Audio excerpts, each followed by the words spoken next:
भोजन की तलाश में एक रात सियार किसी गांव में पहुंचा। वहां कपड़े रंगने का काम होता था। अंधेरे में वो एक हौद में जा गिरा जिसमें नीला रंग भरा था। सियार उठकर वहां से जंगल की तरफ भाग निकला। सुबह हुई तो उसने देखा कि सारे जानवर उससे डरकर भाग रहे थे। पानी में उसने जब खुद को देखा तो वो भी चकित रह गया। उसका पूरा शरीर नीला हो गया था। उसे एक युक्ति सूझी। उसने जंगल के सारे जानवरों को इकट्ठा किया और बोला, मुझे भगवान ने तुम सभी जानवरों का राजा बनाकर भेजा है। जो मेरी आज्ञा नहीं मानेगा उसे भगवान सजा देंगे। उसकी बातें सुनकर सभी जानवर डर गए। जंगल के राजा शेर ने कहा, हम सभी आज से आपको अपना राजा मानते हैं। आप जो कहेंगे हम वही करेंगे। जंगल के सभी जानवर उसकी सेवा में जुट गए। इसी तरह कई महीने बीत गए। चांदनी रात थी। सियार भोजन कर अपनी गुफा में आराम कर रहा था। शेर, बाघ व अन्य जानवर बाहर पहरा दे रहे थे। दूर सियारों की टोली हुआं हुआं कर चिल्ली रही थी। वो आवाज सियार के कानों में पड़ी। सियार ने ध्यान नहीं दिया और वह भी हुआं हुआं करने लगा। उसकी आवाज सुनकर सभी जानवर समझ गए कि ये एक सियार है जो रंग बदलकर सभी को धोखा दे रहा है। शेर ने एक ही वार में उस सियार को मार गिराया। धोखा देना बहुत बुरी बात है। बहुत दूर एक जंगल था। उसमें एक बूढ़ा शेर रहता था। कमजोरी और बुढ़ापे के कारण उसके लिए शिकार करना भी मुश्किल हो गया था। एक दिन घूमते घूमते वो जंगल के दूसरे किनारे पर पहुंच गया। वहां एक छोटी सी गुफा थी। उसने सोचा कि इस गुफा में जरूर कोई रहता होगा। वो अंदर घुस गया, लेकिन अंदर कोई नहीं था। धूप में चलते चलते शेर थक गया था, अतः वो गुफा में आराम करने लगा। काफी देर बाद एक सियार घूमते घूमते उस गुफा के पास पहुंचा। सियार बहुत चालाक था। उसने देखा कि गुफा के बाहर किसी जानवर के पंजे के निशान हैं। उसने कुछ सोच विचार किया और फिर जोर से बोला, ए गुफा, मुझे बताओ कि अंदर आना सुरक्षित है या नहीं। अंदर बैठा शेर ये सब कुछ सुन रहा था। उसे कुछ सूझ नहीं रहा था। उसने सोचा कि ये जरूर बोलने वाली जादुई गुफा है। इस बीच सियार ने एक बार फिर से वही प्रश्न गुफा से पूछा। अब शेर हड़बड़ा गया। उसे लगा कि यदि वो जल्द ही कुछ नहीं करेगा तो उसका शिकार हाथ से निकल जाएगा।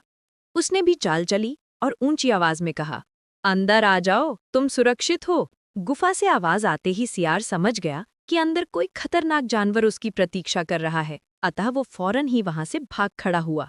सीख: हड़बड़ी में कोई भी निर्णय नहीं लेना चाहिए। जंगल में भटकते हुए एक बैल को सुंदर मोतियों की माला मिली। बैल ने माला पहन ली और वह जंगल में टहलने लगा। एक सांड ने जब बैल के गले में वह माला देखी तो उसके मन में लालच आ गई। वह बैल के पास गया। उसने बैल से कहा, ये माला मुझे दे दो। बैल ने कहा, ये मेरी माला है, मैं इसे नहीं दूंगा। बैल का जवाब सुनकर सांड गुस्सा हो गया। उसने बैल को मारकर वह माला छीन ली। बैल रोते हुए जंगल की राजा शेर के पास पहुंचा। शेर ने बैल की शिकायत सुनी। वह बैल को उसकी माला वापस दिलाने के बारे में सोचने लगा। उसे एक युक्ति सूझी। उसने तुरंत सांड को बुलाया। सांड के पहुंचते ही शेर ने कहा, मेरे पास एक मोतियों की माला थी, वह किसी ने चुरा ली है। मैं उस चोर की खोज कर रहा हूं। सांड डर गया। उसने बैल की तरफ इशारा करते हुए कहा, महाराज, यह बैल ही वह चोर है जिसने आपकी माला चुराई थी। मैंने तो यह माला उससे छीनी थी। यह कहते हुए सांड ने माला शेर को दे दी और वहां से चला गया। शेर ने वह माला बैल को वापस कर दी। अपनी माला पाकर बैल बहुत खुश हुआ। उसने शेर का धन्यवाद किया और वहां से चला गया। सीख: लालच बुरी बला है। प्लीज हमारा चैनल सब्सक्राइब करें और लाइक करें। गर्मी का मौसम था। एक जंगली सूअर पानी पीने तालाब पर पहुंचा। उसी समय एक शेर भी वहां आ गया। सूअर ने शेर पर ध्यान नहीं दिया और वह पानी पीता रहा। शेर को लगा कि सूअर उसका अपमान कर रहा है।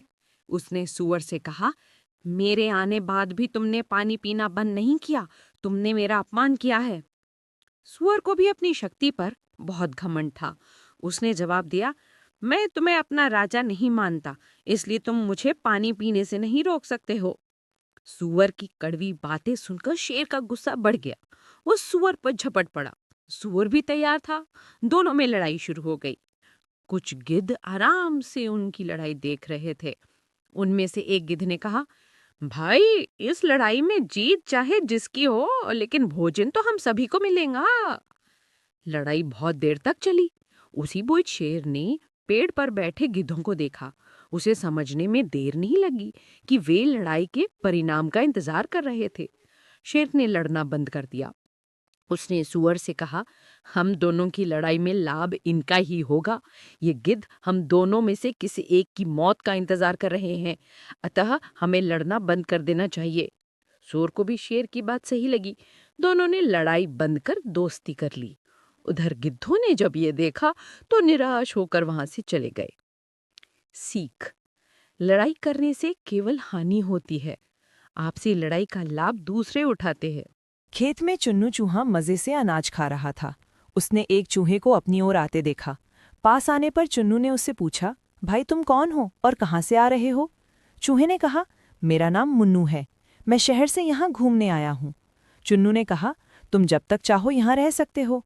चुन्नू मुन्नू ने एक साथ कई दिन बिताए। फिर एक दिन मुन्नू शहर लौट गया। कुछ दिनों बाद चुन्नू को शहर देखने और मुन्नू से मिलने की इच्छा हुई। वो एक दिन शहर पहुंच गया। दोनों दोस्त एक दूसरे को देखकर बहुत प्रसन्न हुए। उन्होंने ढेर सारी बातें की। फिर भोजन का समय हुआ। मुन्नू घर में बने एक बिल में रहता था। उसने चुन्नू से कहा, बाहर निकलो मित्र, और मेज के नीचे जो भोजन गिरा है उसका आनंद लो। ये गांव के भोजन से बहुत अधिक स्वादिष्ट है। दोनों बिल से निकलकर भोजन करने लगे। घर में मौजूद बिल्ली ने उन्हें देखा तो खाने के लिए दौड़ी। उसे देख मुन्नू चिल्लाया, चुन्नू तुरंत बिल में लौटिए, बिल्ली आ रही है। चुन्नू लड़खड़ाते हुए बिल में पहुंचा। वो बहुत डर गया। थोड़ी देर बाद दोनों घूमने निकले। घर से बाहर निकलते ही दरवाजे पर खड़े कुत्ते ने उन्हें दौड़ा लिया। दोनों फिर दौड़कर बिल में घुस गए। चुन्नू ने मुन्नू से कहा, मित्र, गांव में भले ही इतना स्वादिष्ट भोजन ना हो, लेकिन वहां मेरे जीवन को कोई खतरा नहीं है। मुझे अपने घर लौटने की आज्ञा दो। चुन्नू गांव लौट आया और फिर कभी शहर नहीं गया। सीख: शांति का साधारण जीवन खतरे से भरे ऐशो आराम के जीवन से अच्छा होता है। अधिक सुख की चाहत। प्लीज हमारा चैनल सब्सक्राइब करें और लाइक करें। गर्मी का मौसम था। एक टिड्डा नाचते गाते हुए जंगल में टहल रहा था। उसे एक चींटी दिखी। वो अनाज लेकर अपने घर जा रही थी। चींटी को इतनी मेहनत करते देख टिड्डा बोला, तुम इस कड़ी धूप में इतना मेहनत क्यों कर रही हो? चींटी ने जवाब दिया, सर्दियां आने वाली हैं, इसलिए मैं भोजन इकट्ठा कर रही हूँ। टिड्डा जोर से हंसा और बोला, सर्दियां आने में अभी बहुत समय है, चलो हम दोनों मिलकर खेलते हैं। चींटी बोली, नहीं, मैं अपना काम करूंगी और तुम भी सर्दियों के लिए तैयारी कर लो। चींटी और टिड्डा दोनों अपने अपने रास्ते चले गए। सर्दियों का मौसम आया। धरती पर बर्फ की चादर बिछी हुई थी। चींटी अपनी बिल में बैठकर दाना खा रही थी। उधर टिड्डा ठंड से ठिठुर रहा था। उसके पास खाने के लिए अनाज भी नहीं था। कई दिनों से उसे पेट भर भोजन नहीं मिला था। उसकी हालत खराब हो चुकी थी। उसे अचानक चींटी की याद आई। वो चींटी के पास पहुंचा और उससे मदद मांगी। चींटी ने उसे खाने के लिए ढेर सारे दाने दिए। टिड्डा समय बर्बाद करने का नतीजा भोग रहा था। उसने निश्चय किया कि अब वो जीवन भर समय का सदुपयोग करेगा। सीख: समय का सदुपयोग करना चाहिए। अच्छी सलाह हमेशा माननी चाहिए। प्लीज हमारा चैनल सब्सक्राइब करें और लाइक करें।